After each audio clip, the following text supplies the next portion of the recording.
اب یہ ہے بہت پیاری آیت ہماری خواتین کے لیے قابل غور. نیک بیویاں تو وہ ہیں جو تابع دار ہو، اطاعت کیش ہو، مردوں کا کہنا مانے، ان کی اطاعت ہو. حافظات للغیب،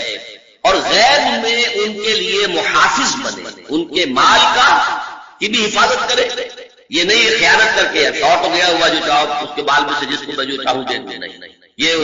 اس کا مال جو ہے وہ اسی کا ہے، اس کی خیانت نہیں کرے گی، وہ امانت کے ساتھ حفاظت کرے گی. اور اس کے علاوہ اپنے نفس کی حفاظت کرے گی، اس لیے کہ وہ بھی اب شوہر کی امانت ہے. اب اس کا جو بھی جنسی معاملہ ہے وہ اس کے اپنے اختیار میں نہیں رہا. اس کو مل کے بزا کہتے ہیں ہماری فقہ کے اندر، در حقیقت اس کا اختیار کامل اب شوہر کے ہاتھ میں آ چکا ہے. اس کے جنسی اعضاء جو ہے وہ شوہر کے کنٹرول میں، مل کے بزا ملکیت جو ہے کہ اس کی.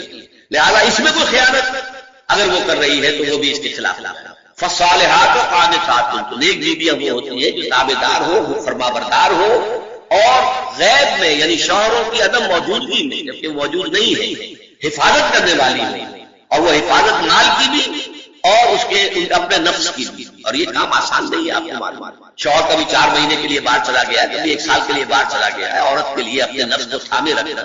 اپنی جنسی خواہشات کو، فسکی جوان عورت ہے، اس کی اپنی بھی اس کی بھی تو نفسانی خواہشات ہیں، تو آسان کام نہیں ہے. یہی وجہ ہے آپ کے علم میں ہوگا کہ واقعہ بڑا عجیب پیش آیا تھا، اس کو بیان کرتے ہوئے شرم بھی آتی ہے. حضرت عمر رضی اللہ تعالیٰ عنہ اپنی رات کے گشت میں ایک مکان کے پاس سے گزر رہے تھے، تو انہوں نے سنا کہ ایک عورت جو ہے وہ بڑے درد بھرے الفاظ میں کچھ گا رہی تھی. اگر مجھے اللہ اور اس کے رسول کا فرق کا خوف نہ ہوتا تو تم دیکھتے کہ اس وقت میری چارپائی جو ہے چرچرا رہی ہو. تو اس پر حضرت عمر جو ہے تنبہ ہوا کہ ہمارے لوگ جو ہے جہاد پر جاتے ہیں، سال بھر تک واپس نہیں آتے، تو اس سے تو سوسائٹی کے اندر بہت زیادہ جو ہے ایک اندیشہ اور خطرہ پیدا ہو جائے گا. تو انہوں نے اب دیکھیے یہ بات بھی کہ دین میں کوئی شرم اور حیا اس معاملے میں نہیں ہے کہ اپنی بیٹی سے پوچھا حضرت حفصہ، اب وہ بیٹی بھی ہے اور ام المومنین بھی ہے، حضور کی اہلیہ ہے تو ام المومنین ہے، لہٰذا حضرت عمر کے لیے بھی ماں کے درجے میں ہے، اگرچہ ہے حضرت عمر کی صاحبزادی. کہ تم مجھے بتاؤ حفصہ ایک عورت زیادہ سے زیادہ کتنے عرصے تک صبر کر سکتی اور کوئی قباحت محسوس نہیں کی حضرت حفصہ رضی اللہ تعالی عنہا نے 4 تو پھر انہوں نے یہ آرڈر نافذ کر دیا، کوئی مجاہد 4 مہینے سے زیادہ جو ہے وہ بحث پر نہ رہا ہے، لازماً وہ آئے چھٹی لے کر اور وہ گھر پر. آپ اس کی روشنی میں دیکھیے جو کچھ ہمارے ہاں ہو رہا ہے، امارات میں جو لوگ کام کرتے ہیں، سعودی عرب میں کام کرتے ہیں، باہر کے ممالک میں کام کرتے ہیں، جوان بیویوں کو یہاں چھوڑ جائے، پھر جو قصے ہوتے ہیں، جو اسکینڈلز ہوتے ہیں، پھر جب وہ شوہر صاحب تشریف لاتے ہیں تو وہ دیور اور بیوی جو ہے مل کر اسے قتل کرتے ہیں، اس لیے کہ یہاں تو دنیا بدل چکی ہے، دیور کے اور بھابھی کے رشتہ فوری بن چکا ہے، لہٰذا وہ قتل بھی کرتے ہیں، مال بھی سارا لے لیتے ہیں. یہ ساری خبریں آپ اخبارات میں پڑھتے ہیں. یہ کیوں ہے؟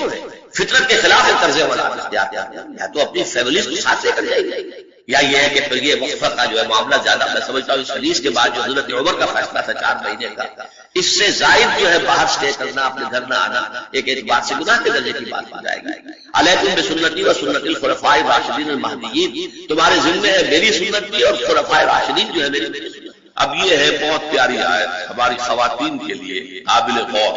نیک بیویاں تو وہ ہیں جو تابع دار ہو، اطاعت کیش ہو، مردوں کا کہنا مانے، ان کی اطاعت ہو. حافظات للغیب، اور غیب میں ان کے لیے محافظ بنے، ان کے مال کا کی بھی حفاظت کرے. یہ نہیں خیانت کر کے شارٹ ہو گیا ہوا جو چاہو اس کے بال میں سے جس کو میں جو چاہوں دے دوں، نہیں، یہ اس کا مال جو ہے وہ اسی کا ہے، اس کی خیانت نہیں کرے گی، وہ امانت کے ساتھ حفاظت کرے گی، اور اس کے علاوہ اپنے نفس کی حفاظت کرے گی، اس لیے کہ وہ بھی اب شوہر کی امانت ہے. اب اس کا جو بھی جنسی معاملہ ہے وہ اس کے اپنے اختیار میں نہیں رہا. اس کو مل کے بزا کہتے ہیں ہماری فقہ کے اندر، در حقیقت اس کا اختیار کامل اب شوہر کے ہاتھ میں آ چکا ہے. اس کے جنسی اعضاء جو ہے وہ شوہر کے کنٹرول میں، مل کے بزا ملکیت جو ہے کہ اس کی. لہذا اس میں کوئی خیانت اگر وہ کر رہی ہے تو وہ بھی اس کے خلاف ہے. فالصالحات قانتات، تو نیک بیویاں وہ ہوتی ہیں جو تابع دار ہو، فرما بردار ہو، اور غیب میں یعنی شوہروں کی عدم موجودگی میں جبکہ موجود نہیں ہے حفاظت کرنے والی ہو، اور وہ حفاظت مال کی بھی اور اس کے اپنے نفس کی بھی. اور یہ کام آسان نہیں ہے، آپ کو معلوم ہے. شوہر کبھی 4 مہینے کے لیے باہر چلا گیا ہے، کبھی 1 سال کے لیے باہر چلا گیا ہے. عورت کے لیے اپنے نفس کو تھامے رکھنا، اپنی جنسی خواہشات کو، فسکی جوان عورت ہے، اس کی اپنی بھی اس کی بھی تو نفسانی خواہشات ہیں، تو آسان کام نہیں ہے. یہی وجہ ہے، آپ کے علم میں ہوگا کہ واقعہ بڑا عجیب پیش آیا تھا، اس کو بیان کرتے ہوئے شرم بھی آتی ہے۔ حضرت عمر رضی اللہ تعالیٰ عنہ اپنی رات کی گشت میں ایک مکان کے پاس سے گزر رہے تھے، تو انہوں نے سنا کہ ایک عورت جو ہے وہ بڑے درد بھرے الفاظ میں کچھ گا رہی تھی۔ اگر مجھے اللہ اور اس کے رسول کا فرق کا خوف نہ ہوتا تو تم دیکھتے کہ اس وقت میری چارپائی جو ہے چرچرا رہی ہو۔ اس پر حضرت عمر جو ہے دم تنبہ ہوا کہ ہمارے لوگ جو ہیں جہاد پر جاتے ہیں، سال بھر تک واپس نہیں آتے، تو اس سے تو سوسائٹی کے اندر بہت زیادہ جو ہے ایک اندیشہ اور خطرہ پیدا ہو جائے گا۔ تو انہوں نے اب دیکھیے یہ بات بھی کہ دین میں کوئی شرم اور حیا اس معاملے میں نہیں ہے کہ آپ اپنی بیٹی سے پوچھا، حضرت حفصہ سے، اب وہ بیٹی بھی ہے اور ام المومنین بھی ہے،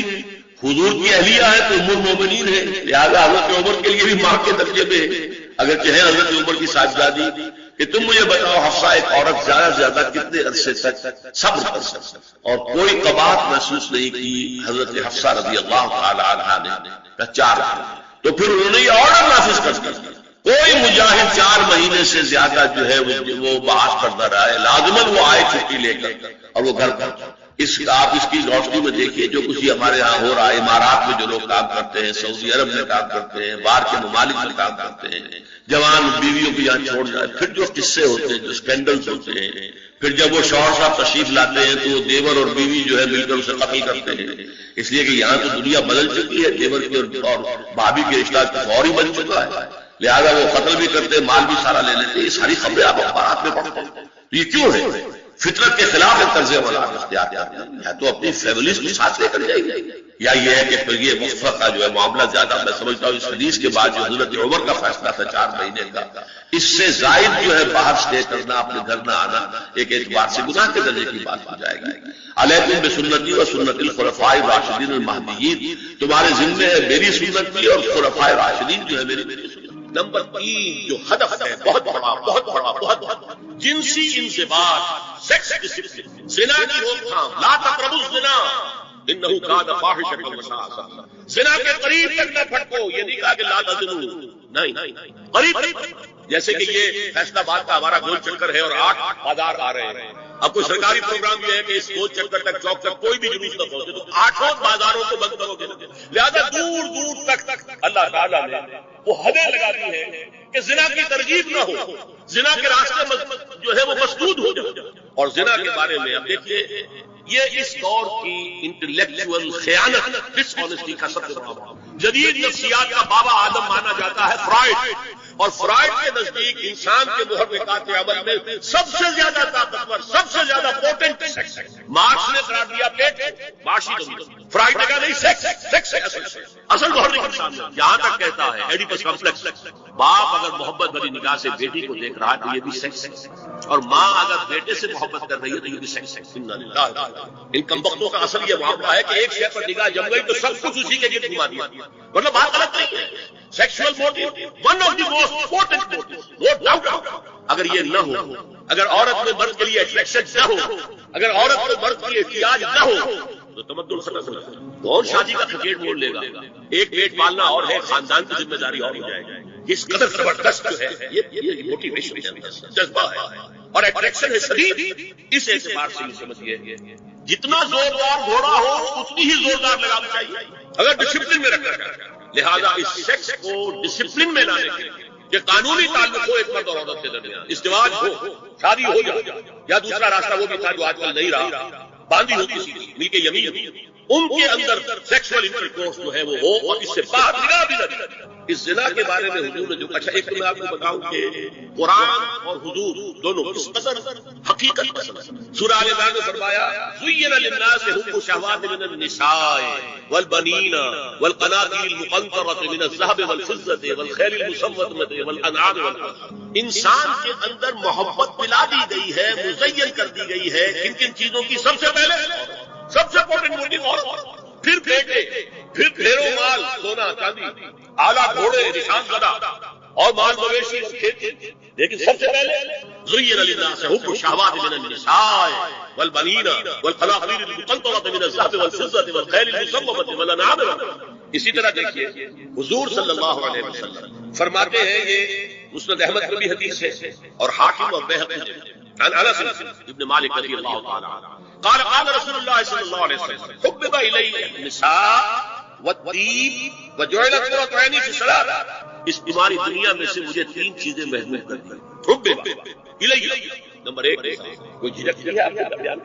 ہم شاید یہ جملہ کہتے ہوئے جھجکیں گے، اللہ کے رسول حقیقت کا اعتراف کرو، بہت مضبوط موٹیویشن، کوئی شک نہیں. حبب الی النساء والطیب، خوشبو، وجعلت قرۃ عینی فی الصلاۃ، اور میرے آنکھوں کی ٹھنڈک نماز. اسی طرح خود قرآن میں سورہ احزاب میں جب حضور سے کہا گیا کہ اب بس جتنی شادیاں ہو چکی تھیں آپ نے کر لی ہے، اب آئندہ نہ، وہاں بھی صاف الفاظ آئے اللہ کو بھی واللہ لا یستحیی من الحق، اللہ کو حق بات کہنے میں کوئی حیا یا کوئی جھجک نہیں. حضور کی حدیث ہے ان اللہ كتب على ابن آدم حظه من الزنا ادرک ذلك لا محال، اللہ تعالیٰ نے ہر انسان کا زنا میں ایک حصہ لکھ دیا جو اس کو پہنچ کر رہے ہیں. فزنا العین النظر، آنکھوں کا زنا ہے نامحرم عورت کو دیکھ، یہ بھی زنا. اگر زنا کو روکنا ہے تو یہاں پر بھی قتل لگے گی. ایک جگہ آیا ہے جس میں نظر و سخن، یہ تیر ہے، یہ نظر جو ہے نگاہوں کے تیر، یہ تو آپ شاعری کے اندر بھی اور گانوں کے اندر بھی نگاہوں کے تیر سنتے ہیں. نظر و سخن یہ تیر. وزن اللسان النطق، یا بنتے زبان کا زنا ہے کسی عورت سے گفتگو کر کے چرخانے لے. عورت کی آواز میں بھی ایک بوجھ ہے. اللہ تعالیٰ نے اس سے سراپا ایسا بنایا کہ مرد کے لیے اس کی ہر شے کے اندر اس کی آواز میں والنفس تمنا وتشتہی، اور باقی رہ گیا نفس، وہ تمنا کرتا ہے کہ اب میں اس سے آگے بھی بڑھوں اور زنا بھی کر لوں. والفرد یصدق ذلک کلہ اور یکذب، یہ ہو بھی سکتا ہے نہیں بھی ہوتا، لیکن یہ زنا تو کر چکا ہے. کان کا زنا اس نے کر لیا، آنکھ کا زنا اس نے کر لیا، زبان کا زنا اس نے. یہ تو زنا کی تعریف. تو زنا کا وہ کام زنا کی جو ہمارے معاشرتی اہداف کے اندر بہت اہم ہے، بہت اہم ہے، بہت ورنہ معاشرت کو کا شکار ہوگا. لا تقربوا الزنا انه كان فاحشة وساء، زنا کے قریب تک نہ پھٹکو. یہ نہیں کہا کہ لا تزنوا، نہیں، قریب تک نہ پھٹکو. جیسے کہ یہ فیصلہ آباد کا ہمارا گول چکر ہے اور 8 بازار آ رہے ہیں. اب کوئی سرکاری پروگرام یہ ہے کہ اس گول چکر تک، چوک تک کوئی بھی جلوس نہ پہنچے تو 8 بازاروں کو بند کرو گے. لہذا دور دور تک اللہ تعالیٰ نے وہ حدیں لگا دی ہیں کہ زنا کی ترغیب نہ ہو، زنا کے راستے جو ہے وہ مسدود ہو جائے. یہ اس دور کی انٹلیکچوئل خیانت، ڈس آنیسٹی کا سب سے بڑا. جدید نفسیات کا بابا آدم مانا جاتا ہے فرائڈ، اور فرائڈ کے نزدیک انسان کے محرکات عمل میں سب سے زیادہ طاقتور، سب سے زیادہ پوٹنٹ سیکس اصل محرک انسان ہے. یہاں تک کہتا ہے ایڈیپس کمپلیکس، باپ اگر محبت بھری نگاہ سے بیٹی کو دیکھ رہا ہے تو یہ بھی سیکس، اور ماں اگر بیٹے سے محبت کر رہی ہے تو یہ بھی سیکس.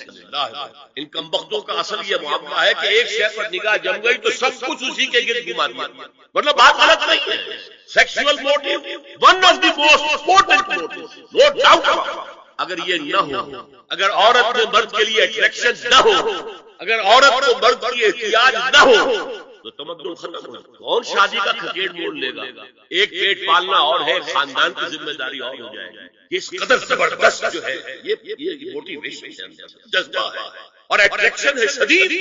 اس اعتبار سے یہ سمجھیے جتنا زوردار گھوڑا ہو اتنی ہی زوردار لگام چاہیے اگر ڈسپلن میں رکھنا چاہتا ہے. لہذا اس سیکس کو ڈسپلن میں لانے کے لیے کہ قانونی تعلق ہو ایک مرد اور عورت کے درمیان، ازدواج ہو، شادی ہو جائے، یا دوسرا راستہ وہ بھی تھا جو آج کل نہیں رہا، باندھی ہو کسی سے، مل کے یمین ہو، ان کے اندر سیکسول انٹرکورس جو ہے وہ ہو اور اس سے باہر نگاہ بھی نہ جائے. قرآن اور حضور دونوں اس قدر حقیقت کا سر. سورہ آل عمران میں فرمایا زُيِّنَ لِلنَّاسِ حُبُّ الشَّهَوَاتِ مِنَ النِّسَاءِ والبنین والقناطیر المقنطرة من الذهب والفضة والخیل المسومة والانعام والحرث. انسان کے اندر محبت پلا دی گئی ہے، مزین کر دی گئی ہے. کن کن چیزوں کی؟ سب سے پہلے سب سے امپورٹنٹ موٹیو اور پھر بیٹے، پھر ڈھیروں مال، سونا چاندی، اعلیٰ گھوڑے، نشان زدہ اور مال مویشی اور کھیتی. لیکن سب سے پہلے زُيِّنَ لِلنَّاسِ حُبُّ الشَّهَوَاتِ مِنَ النِّسَاءِ وَالْبَنِينَ وَالْقَنَاطِيرِ الْمُقَنطَرَةِ مِنَ الذَّهَبِ وَالْفِضَّةِ وَالْخَيْلِ الْمُسَوَّمَةِ وَالْأَنْعَامِ وَالْحَرْثِ. اسی طرح دیکھیے حضور صلی اللہ علیہ وسلم فرماتے ہیں، یہ مسند احمد میں بھی حدیث ہے اور حاکم اور بیہقی میں، عن انس ابن مالک رضی اللہ تعالی عنہ قال قال رسول اللہ صلی اللہ علیہ وسلم حبب الی النساء والطیب وجعلت قرۃ عینی فی الصلاۃ، اس تمہاری دنیا میں سے مجھے تین چیزیں محبوب کر، حبب الیہ، نمبر ایک جھجک کی ہے آپ کے درمیان، ہم شاید یہ جملہ کہتے ہوئے جھجکیں گے، اللہ کا رسول حقیقت اس کا اعتراف کرو، بہت مضبوط موٹیویشن، کوئی شک نہیں، کوئی شک نہیں، کوئی شک نہیں، حبب الیہ النساء والطیب، خوشبو، وجعلت قرۃ عینی فی الصلاۃ، اور میرے آنکھوں کی ٹھنڈک۔ اسی طرح خود قرآن میں سورہ احزاب میں جب حضور سے کہا گیا کہ اب بس جتنی شادیاں ہو چکی تھیں آپ نے کر لی ہے، اب آئندہ نہ کی، وہاں بھی صاف الفاظ آئے، اللہ کو بھی واللہ لا یستحیی من الحق، اللہ کو حق بات کہنے میں کوئی حیا یا کوئی جھجک نہیں ہے، وَلَوْ أَعْجَبَكَ حُسْنُهُنَّ، اے نبی چاہے عورتوں کا حسن جو ہے وہ آپ کو بھلا لگے، لیکن اب آئندہ شادی، یہ میں تائید کر رہا ہوں فرائض، اس گدھے نے جو آگے تک پہنچا دیا ہے معاملہ وہ ہے غلط، بنیادی بات صحیح ہے قرآن مجید کے سیکس موٹیو بہت سخت ہے، بہت زور، حضور کی حدیث ہے ان اللہ کتب علی ابن آدم حظہ من الزنا ادرک ذلک لا محالہ، اللہ تعالیٰ نے ہر انسان کا زنا میں ایک حصہ لکھ جو اس کو پہنچ رہے ہیں، فزنا العین النظر، آنکھوں کا زنا ہے نامحرم عورت کو دیکھنا، یہ بھی زنا، اگر زنا کو روکنا ہے تو یہاں پر بھی قدغن لگے گی، ایک جگہ آیا ہے حدیث میں النظر سهم، یہ تیر ہے، یہ نظر جو ہے نگاہوں کے تیر، یہ تو آپ شاعری کے اندر بھی اور گانوں کے اندر بھی نگاہوں کے تیر سنتے ہیں، النظر سهم یہ تیر، وزن اللسان النطق یا بنت، زبان کا زنا ہے کسی عورت سے گفتگو کر کے چٹخارے لے، عورت کی آواز میں بھی ایک موج ہے، حسن ہے، اللہ تعالیٰ نے اسے سراپا ایسا بنایا کہ مرد کے لیے اس کی ہر شے کے اندر اٹریکشن، اس کی آواز میں اٹریکشن، والنفس تمنا وتشتہی، اور باقی رہ گیا نفس، وہ تمنا کرتا ہے کہ اب میں اس سے آگے بھی بڑھوں اور زنا بھی کر لوں، والفرد یصدق ذلک او یکذب، لیکن یہ ہو بھی سکتا ہے نہیں بھی ہوتا، لیکن یہ زنا تو کر چکا نا، کان کا زنا اس نے کر لیا، آنکھ کا زنا اس نے کر لیا، زبان کا زنا اس نے، تو زنا کا روک تھام زنا کی جو ہمارے معاشرتی اہداف کے اندر بہت اہم ہے، بہت اہم ہے، بہت، ورنہ معاشرہ ٹوٹ پھوٹ کا شکار ہوگا، میاں بیوی میں اعتماد نہیں ہے، بے اعتمادی کی فضا میں اولاد جو پلے گی اس کی منفی نفسیات ہوگی، کبھی مثبت نفسیات۔ اب زنا جو ہے اس کے لیے حضور نے جو کچھ فرمایا وہ سمجھے، ادرک ذلک لا محالہ، اللہ تعالیٰ نے ہر انسان کا زنا میں ایک حصہ لکھ دی جو اس کو پہنچ کر رہے ہیں، آنکھوں کا زنا ہے نامحرم عورت کو دیکھ دیکھ، یہ بھی زنا، اگر زنا کو روکنا ہے تو یہاں پر بھی قتل لگے گا، زبان کا زنا ہے کسی عورت سے گفتگو کر کے چٹخارے لے، عورت کی آواز میں بھی موج ہے، اللہ تعالیٰ نے اسے سراپا ایسا بنایا کہ مرد کے لیے اس کی ہر شے کے اندر اس کی آواز میں، والنفس تمنا وتشتہی، اور باقی رہ گیا نفس، وہ تمنا کرتا ہے کہ اب میں اس سے آگے بھی بڑھوں اور زنا بھی کر لوں، والفرد یصدق ذلک کلہ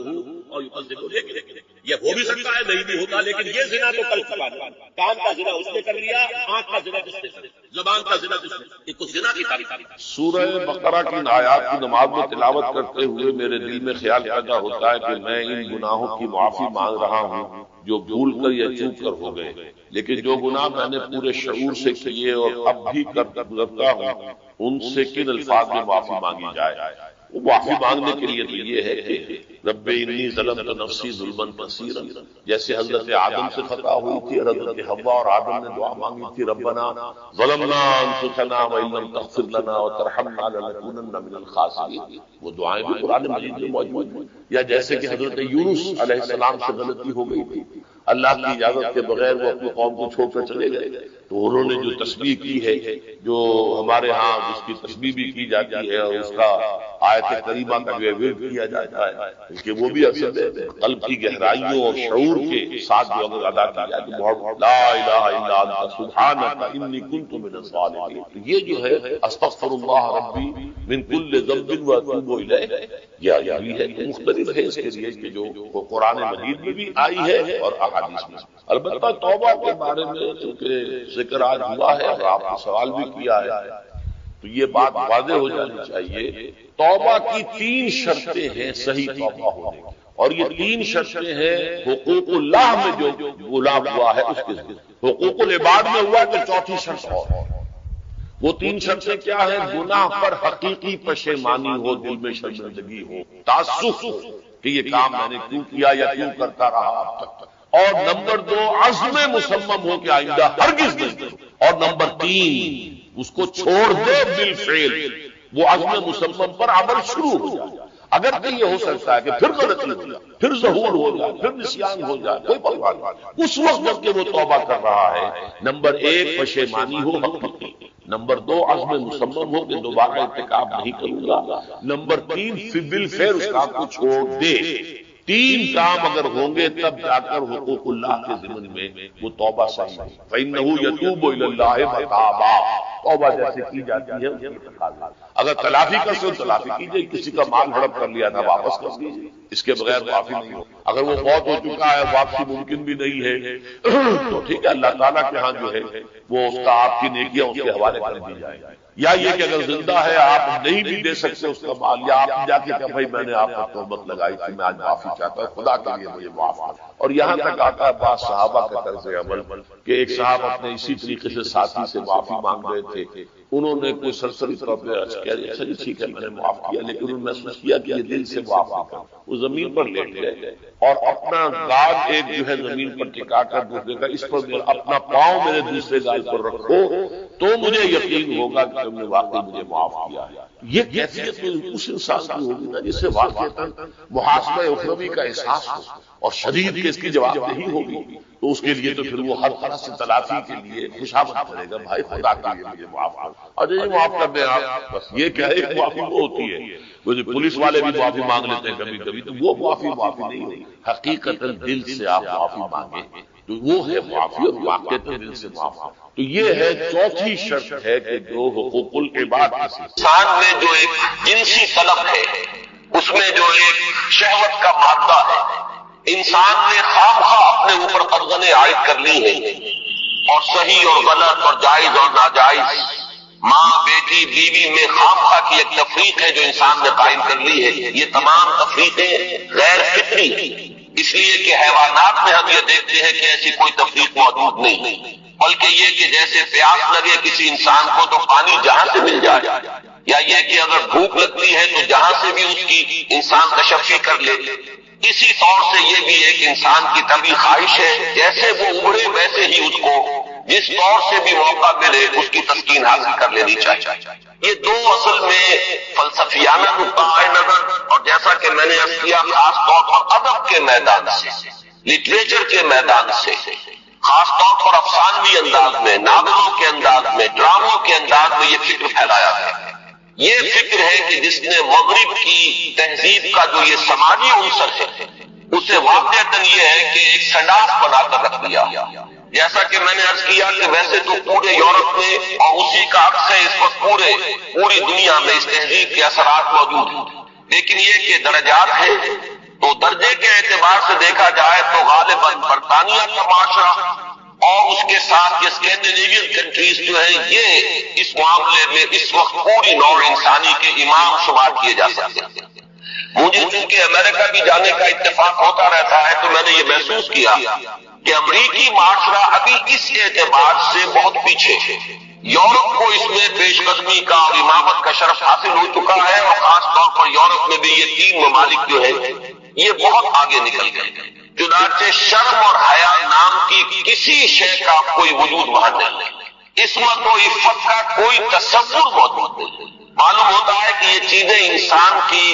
لغت کی میں سے خارج ہو چکی ہیں، اس کے سوچ کے دائرے سے باہر ہو چکی ہیں، اور اسی کا سب سے بڑا مظہر یہ ہے کہ آپ کو معلوم ہوگا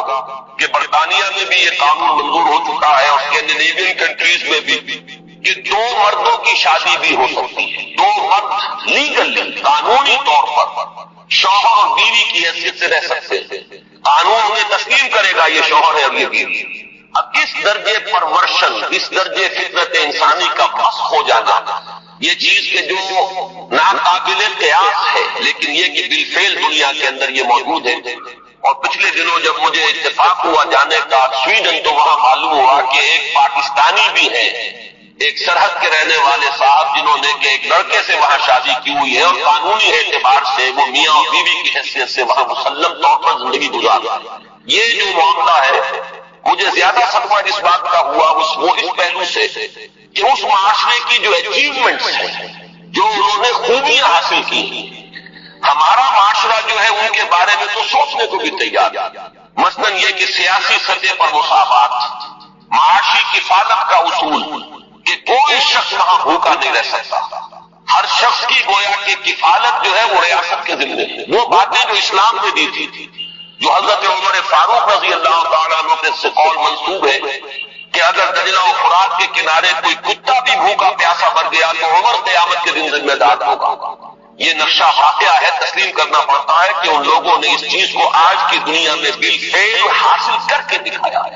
سماجی مساوات کا یہ عالم کہ اگر کوئی فائنانس منسٹر اسے بھی اگر اپنا چیک کیش کرانا ہے تو وہ بھی بینک میں اسی طرح لائن میں لگتا ہے جیسے کوئی عام شہری لگتا ہے۔ یہ سماجی مساوات کہ غریب سے غریب آدمی بھی وہاں پر جو بھی ہے، چاہے وہ ویلفیئر پر زندگی گزار رہا ہو، وہ خود معذور ہو چکا ہو اور صرف اسے حکومت کی طرف سے جو ہے سہولتیں حاصل ہو، لیکن اس کا بچہ بھی اگر بیمار ہوگا تو اسے وہی علاج میسر آئے گا جو وہاں کسی کروڑ پتی کے بچے کو علاج میسر آئے گا، اور اس کے بچے کو بھی وہی تعلیم ملے گی جو کسی منسٹر کے بچے کو تعلیم حاصل ہو۔ یہ چیزیں جو ان کے ہاں اچھی ہیں فی الواقع، جو اصلاً تو ہماری تھی، لیکن یہ ہے کہ اس وقت اگر ہمیں وہاں پر یہ چیزیں نظر آتی ہیں تو مجھے تو وہی احساس ہوا تھا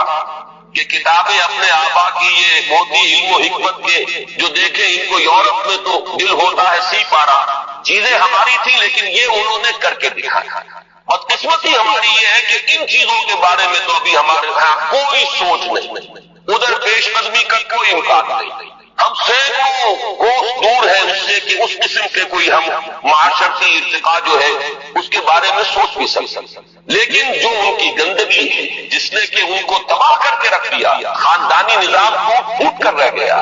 جیسا کہ میں نے عرض کیا کہ شرم اور حیا جو ہے وہ ان کی لغت سے خارج ہو چکے ہیں، عصمت و عفت کے الفاظ بے معنی ہو چکے ہیں۔ یہ وہ گندگیاں ہیں کہ جن کو اپنے اس معاشرے کے اندر لانے کے لیے ہمارے ہاں ایک طبقہ ہے کہ جو پورے طور پر فعال ہے، اگرچہ عددی اعتبار سے اس کی کوئی حیثیت نہیں، وہ ایک بہت ہی حقیر اقلیت ہے، لیکن معنوی حیثیت ہے، اخبارات میں ان کے مضامین چھپتے ہیں، وہ دانشور شمار ہوتے ہیں، سرکاری حلقے جو ہے وہ ان کو سپورٹ کرتے ہیں، ذرائع ابلاغ جو ہے ان تک ان کی رسائی ہے، لہذا اس معاشرے میں تیزی کے ساتھ یہ چیزیں جو ہے وہ سرایت کرتی چلی جا رہی ہیں۔ بہرحال اس تمہید کے بعد اصلاً مجھے جس موضوع پر گفتگو کرنی ہے میں اس کی طرف آ رہا ہوں۔ میں جہاں تک پردہ اور زنا کے استیصال کے لیے جو دوسری تدابیر اسلام نے اختیار کی ہے، جہاں تک اس کا تعلق ہے اس پر انشاءاللہ علیحدہ کسی موقع پر تقریر کروں گا۔ آج کے لیے میں نے طے کیا ہے کہ صرف اس مسئلے کو اچھی طرح ہم تھریش کریں، دیکھیں کہ واقعتاً نظریہ مساوات مرد و زن اس میں کوئی حصہ درست ہے یا نہیں ہے تو کون سا ہے۔ ہمارے سامنے کسوٹی اور معیار جو ہے وہ اللہ کی کتاب ہے، اس کے رسول صلی اللہ علیہ وسلم کی سنت ہے۔ ہمیں ان دونوں چیزوں کے حوالے سے دیکھنا ہے کہ اس نظریے میں صداقت کا ایلیمنٹ کتنا ہے اور دھوکہ اور فریب کا حصہ کتنا ہے۔ میں سب سے پہلے تو یہ عرض کروں گا کہ اسلام بھی دو سطحوں پر عورتوں اور مردوں کے درمیان کامل مساوات کا قائل ہے، لیکن ایک تیسری سطح وہ ہے کہ جس پر وہ ایک فرق کرتا ہے، درجہ بندی کرتا ہے۔ ان دونوں کو علیحدہ علیحدہ سمجھ لینا چاہیے۔ پہلی سطح جس پر کہ اسلام عورت اور مرد کے درمیان کامل مساوات کا قائل ہے وہ شرف انسانیت ہے۔ مرد بھی انسان ہے، عورت بھی انسان ہے۔ جو شرف انسانیت ہے اس میں مرد اور عورت برابر کے شریک ہیں۔ اگر کسی کے ذہن میں یہ تصور ہے کہ عورت کا وجود ایک گھٹیا وجود ہے، عورت ایک کمتر وجود کی حامل ہے، تو یہ خالص غیر قرآنی اور غیر اسلامی نقطہ ہے۔ بدقسمتی سے بعض دوسرے معاشروں کے اثرات ہمارے ذہنوں میں بھی آ گئے۔ خود عیسائی معاشرے کا بنیادی تصور یہ تھا کہ عورت ہے ہی گناہ کی گٹھڑی، مجسم برائی، یہ ایو سے ایول کا لفظ بنا ہے۔ حضرت حوا کے لیے ان کے ہاں لفظ ایو ہے اور ایو سے ایول ہے، ایول برائی کو کہتے ہیں، یعنی یہ کہ عورت کا تو سارا وجود ہی سرتاسر برائی ہے۔ یہ چیزیں کچھ مختلف ذرائع سے ہمارے ذہنوں میں بھی آئی۔ پھر یہ کہ یہ معاشرہ جو ہے ہمارا جو پس منظر ہے تاریخی ہندو معاشرہ، اس میں بھی عورت کے گھٹیا ہونے کا تصور موجود ہے۔ تو سب سے پہلے یہ کہ ہمیں اپنے قلوب کا اذہان کا جائزہ لینا چاہیے کہ اگر اس طرح کا کوئی جرثومہ ہمارے فکر میں ہے تو یہ خالص غیر قرآنی غیر اسلامی۔ شرف آدمیت جس کا نام ہے اس میں عورت اور مرد برابر اور مساوی طور پر شریک ہے۔ میں نے اس کے ضمن میں آپ کے سامنے ایک تو آیت مبارکہ پڑھی ہے سورہ نساء کی. آپ کو معلوم ہے کہ معاشرتی مسائل پر قرآن مجید کی جامع ترین سورت سورہ نساء.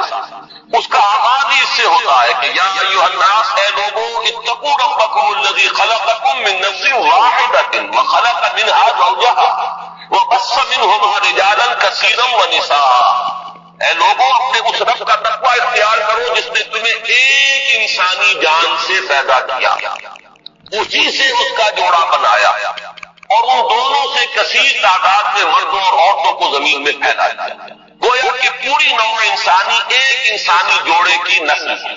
آدم اور حوا علیہ السلام انہی کی اولاد ہے. تمام انسان، اس پہلو سے تمام انسان بھی برابر ہے. اگرچہ نسلیں ان کے اندر وجود میں آ گئی ہیں، اگرچہ شکلیں مختلف ہو گئی ہیں، رنگتیں ان کی تبدیل ہو گئی ہیں، ایک دوسرے سے بہت مختلف ہو گئی ہیں، لیکن یہ کہ تمام شعوب و قبائل کا فرق ہو یا لونی یا لسانی فرق ہو، ان سب کی کوئی حقیقت اس اعتبار سے نہیں ہے کہ کوئی ان میں اونچا ہو جائے کوئی نیچا ہو جائے. کلکم بنو آدم وآدم من تراب، تم سب سے سب جو ہو آدم کی نسل سے ہو، آدم مٹی سے بنائے گئے تھے. لا فضل لعربی علی عجمی ولا لعجمی علی عربی ولا لأحمر علی اسود ولا لأسود علی احمر الا بالتقوی. یہ معاملہ جہاں عربی اور عجمی اور کالے اور گورے کے مابین ہے، وہیں مرد اور عورت کے مابین ہے. ایک ہی انسانی نسل. اور آج بھی آپ دیکھیے آدم و حوا سے آگے گزر آخر ایک ہی ماں باپ کی اولاد میں بیٹے بھی ہوتے ہیں، بیٹیاں بھی ہوتی ہیں. ایک ہی باپ کے نطفے سے بیٹا بھی ہے اور بیٹی بھی ہے. ایک ہی ماں کے بدن سے بیٹی کی بھی ولادت ہو رہی ہے اور بیٹے کی بھی ہو رہی ہے. تو کوئی فرق و امتیاز ان کے مابین اس پہلو سے کہ مرد مرد ہونے کے ناطے اعلیٰ ہو اور عورت عورت ہونے کے حوالے سے گھٹیا اور ادنا ہو، یہ خالص غیر اسلامی غیر قرآنی تصور ہے. شرف آدمیت، شرف انسانیت میں یہ بالکل مساوات. دوسری چیز کہ جس میں اسلام پوری مساوات تسلیم کرتا ہے وہ ہے نیکی کا میدان، خیر کا میدان، اخلاق کا میدان، روحانیت کا میدان. اس میں بھی دونوں برابر ہیں، ان میں کوئی تفریق نہیں، کسی پہلو سے کوئی فرق نہیں. میں نے اس کے ضمن میں ایک طویل آیت قرآن مجید کی آپ کو پڑھ کر سنائی ہے. آپ خود غور کریں گے کہ یہ جو گردان کا سا انداز یہاں لیا گیا ہے سورہ احزاب کی آیت نمبر 36 میں، آیت نمبر 35 میں، اس سے آپ خود اندازہ کر سکتے ہیں کہ تصور کیا دینا مقصود ہے. ان المسلمین والمسلمات، بے شک مسلمان مرد مسلمان عورتیں، والمومنین والمومنات، مومن مرد مومن عورتیں، والقانتین والقانتات، فرما بردار مرد فرما بردار عورتیں،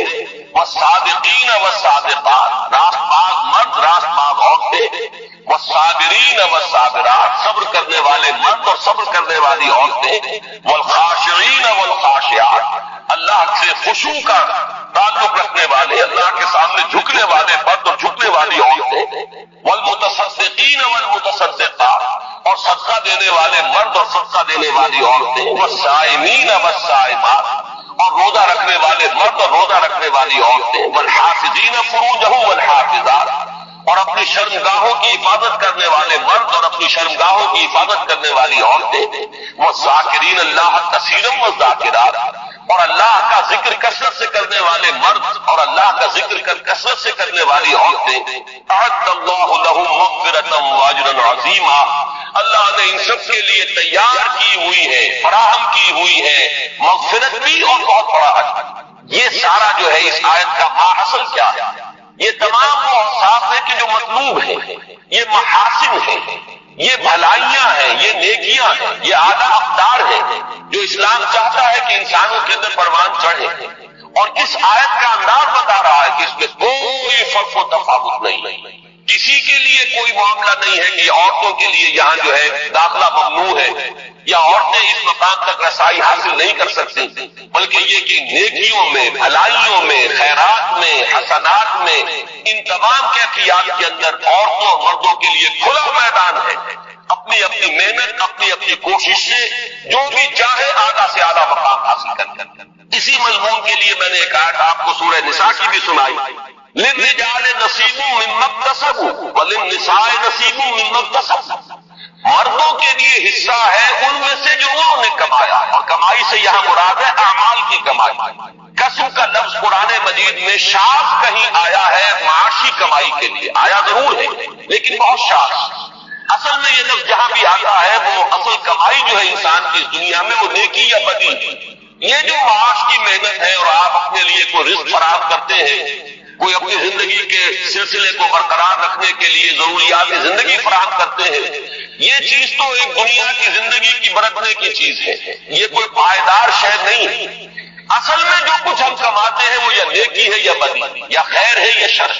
ہم نے اپنی توانائیوں کا جو اصل حاصل جو ہے اس دنیا میں حاصل کیا وہ یا خیر ہے اور یا شر ہے۔ تو اصل میں قرآن مجید میں قسم کا لفظ آتا ہے اعمال کے لیے کہ کیا کمایا۔ اس کو بھی بعض لوگوں نے اس دور میں بعض دانشوروں نے غلط طریقے پر انٹرپریٹ کیا ہے۔ اس کو سمجھ لینا چاہیے کہ یہاں اس آیت مبارکہ میں لفظ قسم آ رہا ہے انسانی اعمال کے لیے۔ للرجال نصیب مما اکتسبوا، جو کمائی مرد کریں گے انہیں اس میں سے حصہ مل جائے گا۔ وللنساء نصیب مما اکتسبوا، اور جو کمائی عورتیں کریں گی وہ اس میں سے حصہ پائیں گی۔ یہ نہیں ہے کہ مرد کی کمائی میں سے عورت کو حصہ مل جائے اور عورت کی کمائی میں سے مرد کو حصہ مل جائے۔ شوہر کی اگر نیکی ہے تو اس کا فائدہ شوہر ہی کو پہنچے گا، بیوی کو نہیں پہنچ سکے گا۔ بیوی کی اگر نیکی ہے تو اس کا فائدہ بیوی ہی کو پہنچے گا، شوہر کو نہیں پہنچے گا۔ وَاسْأَلُوا اللَّهَ مِنْ فَضْلِهِ، اور یہ میدان کھلے ہوئے ہیں، اللہ سے سوال کرو، درخواست کرو، اس کے فضل میں سے مانگو جتنا مانگ سکتے تھے۔ یہ مانگنے کے لیے بھی ایک استعداد مطلوب ہے۔ انسان اللہ تعالیٰ کے ساتھ اپنا قبلہ درست کرے گا اللہ کی طرف، اللہ کے ساتھ اپنے اندر اخلاص پیدا کرے گا، تبھی مانگنے کی بھی اس کے اندر صلاحیت پیدا ہوگی، تبھی وہ واقعی اطمینان قلب کے ساتھ اللہ کے سامنے دست سوال دراز کر سکے گا۔ ان اللہ کان بکل شیء علیما، یقیناً اللہ تعالیٰ ہر چیز کا علم رکھتا ہے، وہ ہر ایک کو اس کے استعداد کے مطابق، اس کی محنت کے مطابق، اس کی کوشش کے مطابق عطا فرماتا ہے۔ اس میں میں ایک آیت اور چاہتا ہوں کہ آپ حضرات کے سامنے رکھوں، اور اس کے حوالے سے ذرا میں ہماری تاریخ کا جو صدر اول ہے، صحابہ کرام کا دور، اس میں سے بھی بالکل سابق الاولون کا جو دور ہے، اس میں سے چند حوالے دینا چاہتا ہوں کہ کس طرح ہمارے سامنے ان معاملات میں عورت اور مرد بالکل، میں یہاں جان بوجھ کر لفظ استعمال کر رہا ہوں، شانہ بشانہ، کہ جو آج غلط طریقے پر استعمال ہو رہا ہے، مختلف میدانوں میں عورت اور مرد کو شانہ بشانہ چلانے کی کوشش ہو رہی ہے۔ اصل میں یہ میدان ہے کہ جہاں مرد اور عورت شانہ بشانہ چلنے چاہیے۔ وہ سورہ آل عمران کی آخری رکوع کی آیت ہے، آپ میں سے اکثر حضرات کے ذہن میں ہوگا کہ اس مقام پر اللہ تعالیٰ نے اپنے کچھ نیک بندوں کی دعا نقل کی ہے، بڑی طویل دعا، اور اس دعا کے بعد فوراً جو آیت آتی ہے اس میں اس دعا کی قبولیت کا اعلان ہے۔ فَاسْتَجَابَ لَهُمْ رَبُّهُمْ أَنِّي لَا أُضِيعُ عَمَلَ عَامِلٍ مِّنكُم مِّن ذَكَرٍ أَوْ أُنثَىٰ بَعْضُكُم مِّن بَعْضٍ، تو اللہ نے ان کی دعا قبول فرمائی اور یہ ارشاد فرمایا کہ میں تو تم میں سے کسی بھی عمل کرنے والے کے کسی بھی عمل کو ضائع کرنے والا نہیں ہوں، خواہ وہ مرد ہو خواہ عورت، بعضکم من بعض،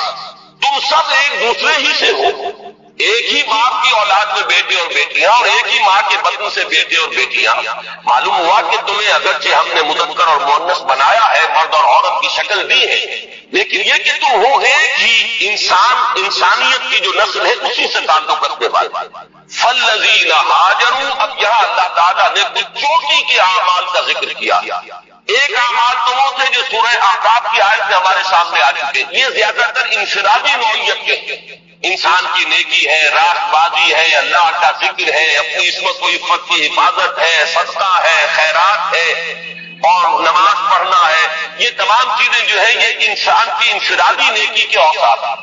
لیکن یہاں جن چیزوں کا ذکر ہے وہ ہے در حقیقت اللہ کی راہ میں سرفروشی، جانفشانی، اللہ کی راہ میں تکلیفیں اٹھانا۔ فالذین ہاجروا واخرجوا من دیارہم وأوذوا فی سبیلی وقاتلوا وقتلوا، تو جن لوگوں نے اللہ کی راہ میں ہجرت کی، جو اپنے گھروں سے نکال دیے گئے، جنہیں میری راہ میں ایذائیں پہنچائی گئیں، جنہوں نے اللہ کی راہ میں جنگ کی اور جو قتل ہوئے، فرمایا کہ جن لوگوں کے اعمال اتنے بلند ہیں، جنہوں نے یہ کچھ بلندیاں حاصل کی ہیں اپنے اعمال میں، لَأُكَفِّرَنَّ عَنْهُمْ سَيِّئَاتِهِمْ، ان کے بارے میں تو کسی شک و شبے کی گنجائش ہی نہیں ہے، یعنی میں تو کسی کے چھوٹے سے چھوٹے عمل کو ضائع کرنے والا نہیں، ہاں وہ مرد ہو یا عورت، تم سب ایک دوسرے ہی میں سے ہو. باقی جن کے اعمال اتنے بلند ہو، اتنے اونچے ہو، جنہوں نے یہ کچھ سرفروشی اور جان پہچانی کی ہو ہمارے دین کی راہ میں، میں لازماً دور کر دوں گا ان سے ان کی برائیوں کو، اور میں لازماً داخل کروں گا انہیں ان باغات میں جن کے نیچے ندیاں بہتی ہوں گی، اور یہ اللہ کی طرف سے بدلہ ہوگا، اور اللہ ہی کے پاس ہے